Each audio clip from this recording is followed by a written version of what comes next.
Hello po, good morning.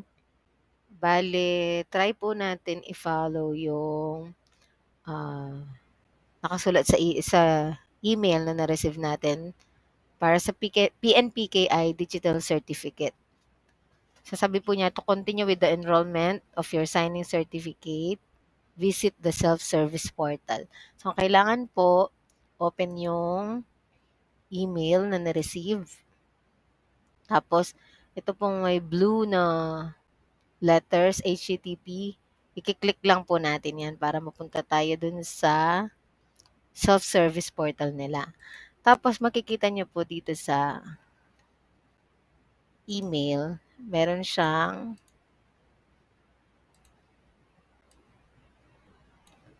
use the following credentials. Sabi niya, username. So for the username, i-copy lang po natin yung ito. Hindi ko alam kung kasama yung ito, hanggang sa sign. So copy.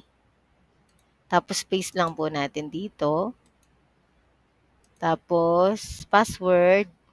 Copy natin ito. Copy. Paste. Tapos login. So use the following credentials.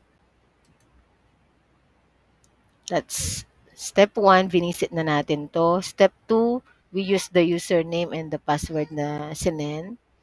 Wait lang po natin mag-load.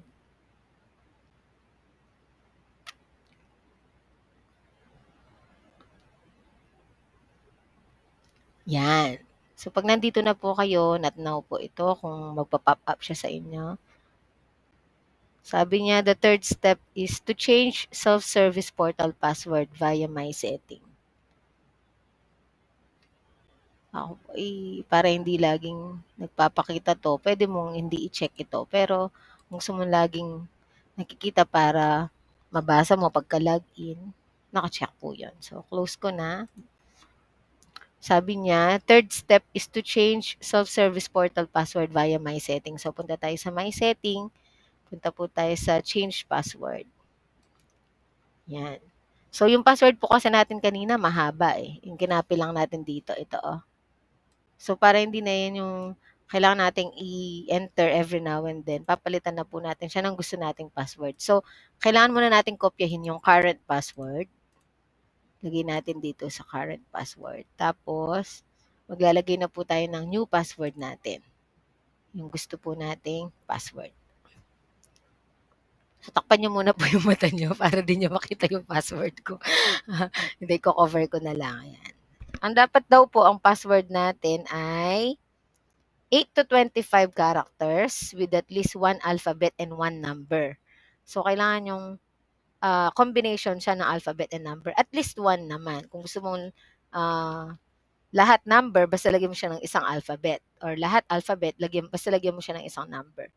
So, at least 1 pala. Pwede namang marami.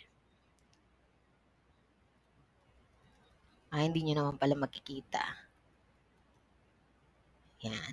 So, kailangan parehas lang din ang i-type dito sa confirm password. Yan. Tapos, change. Kung ayaw mo, clear mo para mag-enter ka ulit. So, change natin. At tandaan na po, pwede lang daw pong mag-change minsan. Or I mean, handali lang. Meron ako nabasa kanina eh. You can only enroll for a certificate once, sabi niya. Make sure you save and keep the password. Ayan. So, makikita nyo po ito, password change. Minsan po, yung iba, nagkakaproblema dito kasi nagche-change na naman sila kasi akala nila hindi siya na-change nung una.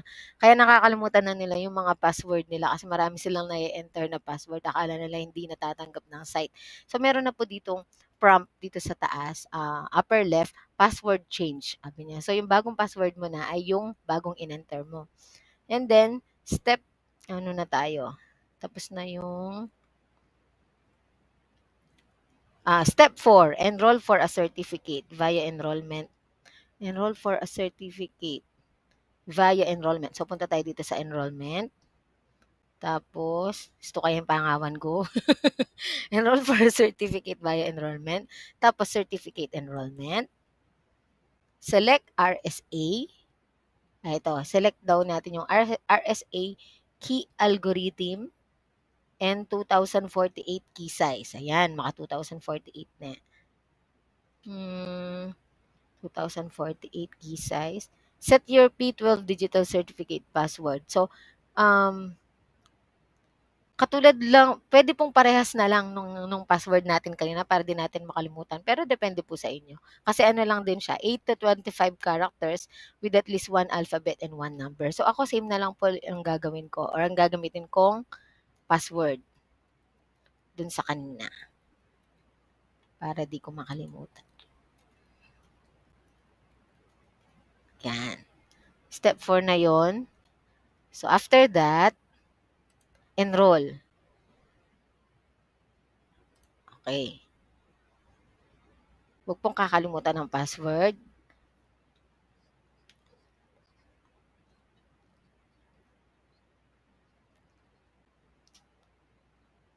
Ayan. Now po ito. Tapos, fifth, you will receive a certificate. You will receive a certificate enrollment notification email upon approval. Tingnan natin. Kailan kaya tayo makaka-receive? Ngayon na ba? Ito, meron nang nag-reply. Your certificate enrollment has been approved. To download your certificate, log into. Ito lang din po yan. Naka-login naman tayo. Under token certificate and submenu, token certificate list, click view. Under token certificate, ayun. Under token certificate list, click view. Dito ko na lang siya sa phone tingnan para hindi palipat-lipat. Ayan. Click view. Saan ba yung view? Ito, token certificate. Ito yung view. Sa right. Sabi niya, ayan. Click download P12. Ito, yung pinakahuli. You can only download your P12 file once. Save and keep the downloaded file. So, download tayo po ini. Once siya mo po ini na. So, kailangan, ayun. Rezote Marian Sausa. Napunta siya sa downloads ko.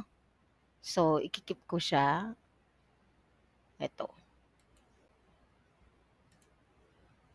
Save na lang ninyo.